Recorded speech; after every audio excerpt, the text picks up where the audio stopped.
Assalamualaikum warahmatullahi wabarakatuh. Sekarang saya akan membahas tentang masih dalam fluida statis ya, yaitu tentang hukum Pascal. Apa aja sih yang akan kita pelajari tentang hukum Pascal? Yang pertama, kita harus mengetahui bunyi dari hukum Pascal, yaitu menyatakan tentang tekanan yang diberikan pada suatu fluida dalam ruang tertutup akan diteruskan sama besar ke segala arah. Ya. Nah, secara otomatis hukum Pascal ini dirumuskan dengan P1 sama dengan P2. Yaitu di mana P1 itu adalah tekanan ya di silinder pertama ya. Dan P2 itu adalah tekanan di silinder kedua. Nih, ya. Nah, kemarin kita sudah mempelajari tentang rumus tekanan, yaitu di mana P rumusnya adalah gaya dibagi dengan luas. F1 per A1 sama dengan F2 per A2. Ya. Jadi, karena di sini P1 sama dengan P2, maka karena rumus P tekanan itu adalah gaya per luas, maka berlaku F1 per A1 sama dengan F2 per A2. Nah, di sini F1 itu adalah gaya yang diberikan oleh piston 1. Ya. Nah, F2 adalah gaya ke atas supaya dia seimbang. Apabila persamaan tersebut diturunkan akan diperoleh seperti ini. Nah, di sini ada F1 per F2 sama dengan A1 per A2. Jadi, boleh tadi dari F1 per A1 sama dengan F2 per A2, maka boleh menjadi F1 per F2 sama dengan A1 per A2. Ini kalau dalam soal adanya adalah luas A. Ya. Nah, karena luas bisa kita uraikan rumusnya menjadi pi r kuadrat.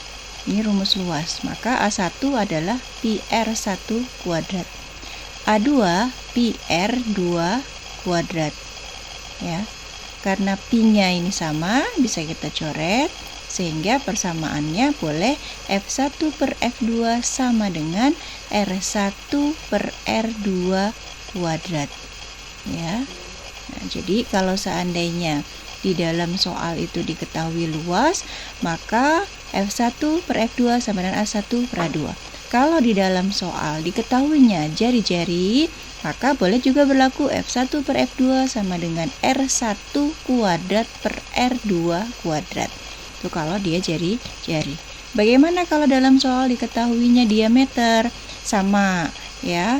Jadi F1 per F2 sama dengan boleh A1 per A2. Karena A itu luas. Luas kalau dihubungkan dengan diameter, maka luas itu rumusnya adalah 1/4 pi D pangkat 2.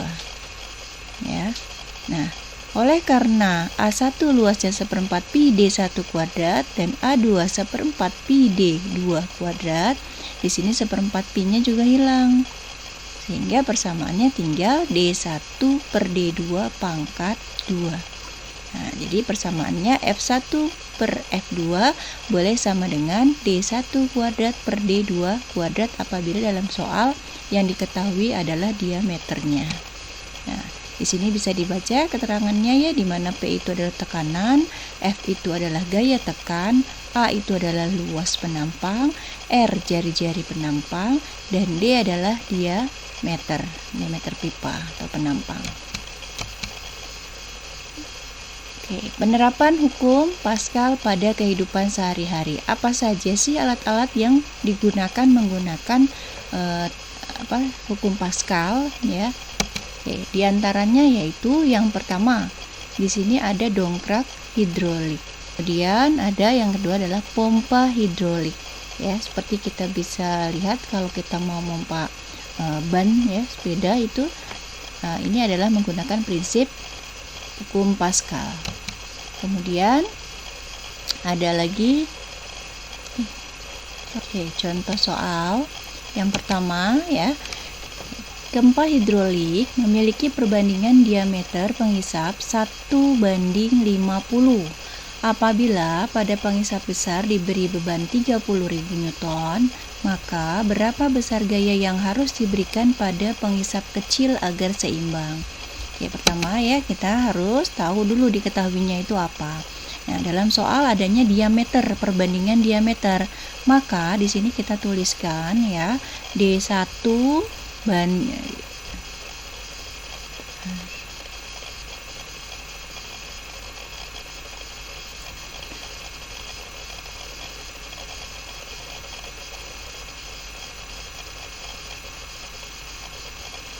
maka di sini kita tuliskan ya, D1 banding D2. Nah, sesuai soal adalah 1:50. Nah, sehingga ya bisa kita tuliskan ya, kalau A1 itu kan kalau dia ketahuinya A, maka dia pakainya tidak pakai pangkat 2. Tapi kalau diketahuinya diameter, dia pakai pangkat 2. Nah, di sini ada F2 ya, karena di sini adalah dalam soal pada penghisap besar kita misalkan dengan F2 dan penghisap kecil adalah dengan optionnya yang 1. Nah, F2-nya di situ ada 30.000 Newton. Ditanyanya berapa sih F1 atau gaya yang diberikan pada penghisap kecil ya. Nah, di sini gambarnya bisa diandaikan seperti ini ya. Ada F1, ada F2 ya, F1 ke bawah, arahnya F2 ke atas. Nah, di sini masing-masing ada luas A1 dan A2 atau pipa 1 dan pipa 2. Tetapi di sini di dalam soal diketahuinya adalah diameter.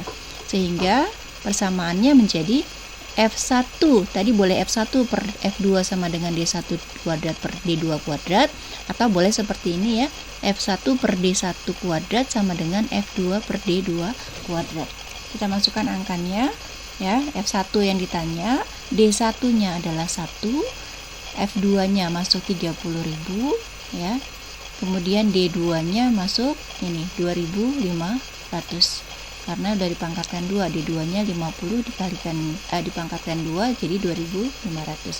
Sehingga F1-nya adalah boleh kali silang ya. F1 adalah 30.000 kali 1 ya, dibagi 2.500, sehingga hasilnya menjadi 12 Newton.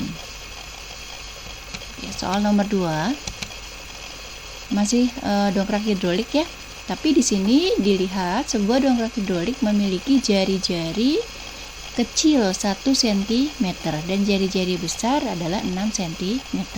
Nah, jika gaya tekan sebesar 100 Newton diberikan pada pipa kecil, maka tentukan besar gaya angkat yang dihasilkan pada pipa besar. Nah, di sini ya ada F1 100 Newton, ada R1 1 cm, R2 6 cm. Oke, dengan gravitasi boleh 10 meter per sekon pangkat 2. Nah, di sini ya, karena diketahuinya itu adalah R, jari-jari. Nah, ya, dan kalau misalkan perbandingan kiri dengan kanan itu adalah sama rumusnya, jadi kita tidak perlu mengubah sentimeter ke dalam meter. Karena nanti sama dia ya. Konversi dari satuannya nanti dihilangkan, dicoret atas dengan bawah sama. Sehingga tidak perlu lagi mengkonversi. Ya. Di sini ditanya adalah F2 ya. Jadi besar gaya angkat pada pipa 2, pipa besarnya. Nah, rumusnya tadi ya sudah ada, P1 itu adalah sama dengan P2. Jadi tekanan di pipa 1 atau di pipa kecil akan sama dengan tekanan di pipa besar. Atau F1 per A1 sama dengan F2 per A2.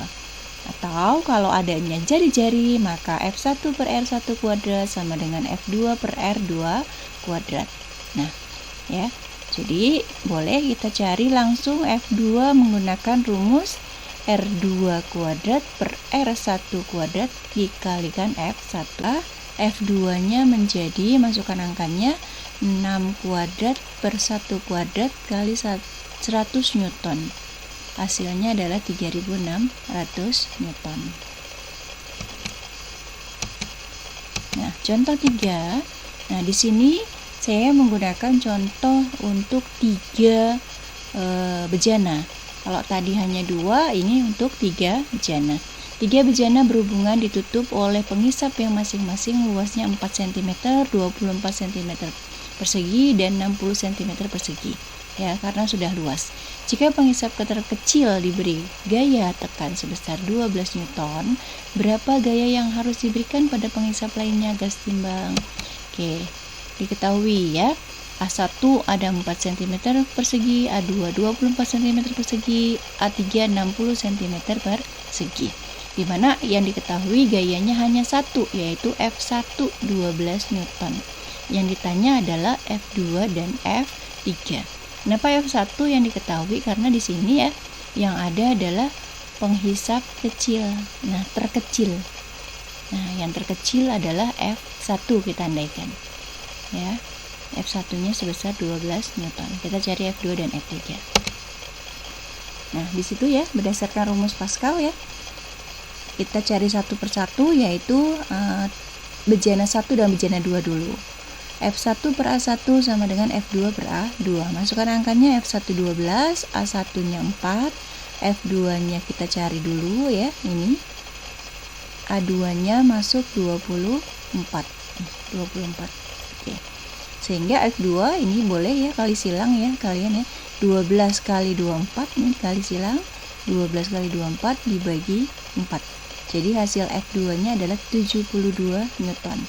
Bagaimana mencari F3-nya? Boleh dari F1 dengan F3, boleh dari F2 dengan F3. Terserah ya. Nah, di sini saya mengandaikan 2 dengan 3.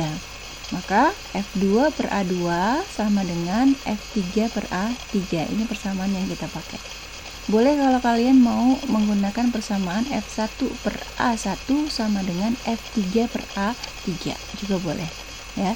Nah, F2-nya masukkan 72 yang kita dapat tadi ya. Ini A2-nya ini 24 ya, masuk 24.